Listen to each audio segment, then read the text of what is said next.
छोटू gas बड़ tension news cut परवर्ती प्रसंग कारण निर्वाचन सरू सरू बड़ झटका देखा एलपीजी दर में बड़ विस्फोरण कमर्शियल एलपीजी सिलेंडर दर बढ़ी पाखापाखि 1000 टंका बढ़ीगला 993 टंका बढ़ी 3000 टंका कमर्शियल सिलेंडर पार होइछि। अन्यपटे छोटू सिलेंडर ता मध्य महंगा होइछि। साधारणतः रास्ताघाट छोट छोट दोकानी स्वल्प आयकारी व्यक्तिविशेष जो छोटू सिलेंडर 5 केजी या छोटू सिलेंडर व्यवहार करती तार मूल्य 261 टंका बढ़ा जाइछि। पूर्व 1573 टंका थिबा मिनी सिलेंडर रेट बढ़ी एबे 1814 टंका होइछि।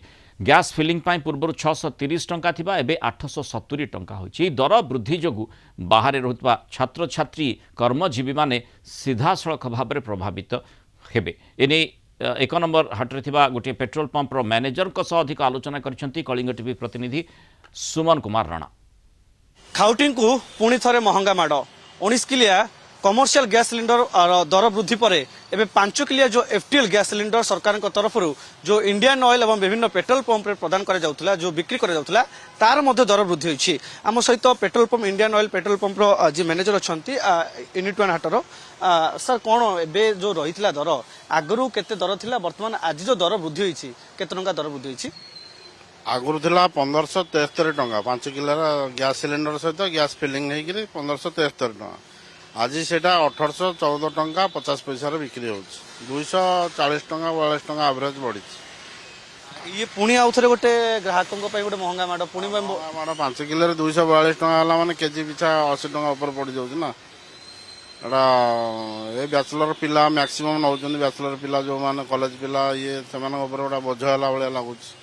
आपण पाखु कई आसिले जेतु दर वृद्धि आज कई आसीना आगु जेतु एबे आगु आपन केते मात्रा रे बिक्री होतला जो 5 किलो गैस एफटेल जो गैस रही सेटा केते मात्रा बिक्री होतला वर्तमान एबे जो दर बढ़िला परे आपन को ऊपर कोन प्रभाव पड़िबो जेतु बढ़ी छि दरटा लोक माने जो ग्राहक माने आसीबे किबा नाही?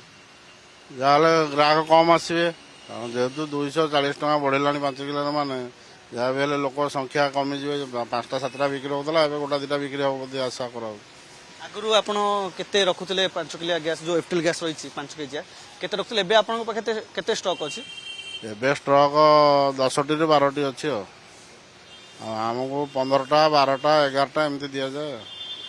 नियत भाव आप शुणुले जो भाई भाव जो gas cylinder 5 kilo gas cylinder दर वृद्धि होती आपको मुझे एफटीएल गैस जो रही Chhotu gas 5 KG 2 KG cylinder रही देखो जहाँकि इंडियन ऑयल रो जो पेट्रोल पंप गुड़िक रही सेठी बिक्री करा एवं यार दर वृद्धि पर विशेषकर एवं समस्त चिंता बढ़ी ग्राहकों चिंता बढ़ी जो भाव 19 किलिया जो गैस सिलिंडर वृद्धि पर ये जो छोटू गैस जो एफटीएल गैस सिलिंडर दर वृद्धि पर एबे ग्राहकों को गोटे सख्त झटका लगी एवं ये जो 5 केजी एफटीएल गैस नापी छात्र छात्री को गोटे वरदान साजिला एबे 5 किलिया गैस दर वृद्धि पर एबे सेमानक पई मध्य गोटे चिंतार विषय पलटि जेतेबेले राजधानी गरीब श्रेणीर मध्यवित्त परिवार छात्र छात्री मैंने आसी जेतेबेले निज पाठ पढ़ा रुहंती एवं जेतेबेले गैस समस्या आसीछि तापर ये जो गैस दर वृद्धि तांको पई एबे गोटे बड़ झटका लगी। Bhubaneswar videographer Sandeep Suman Kumar Rana, Kalinga TV.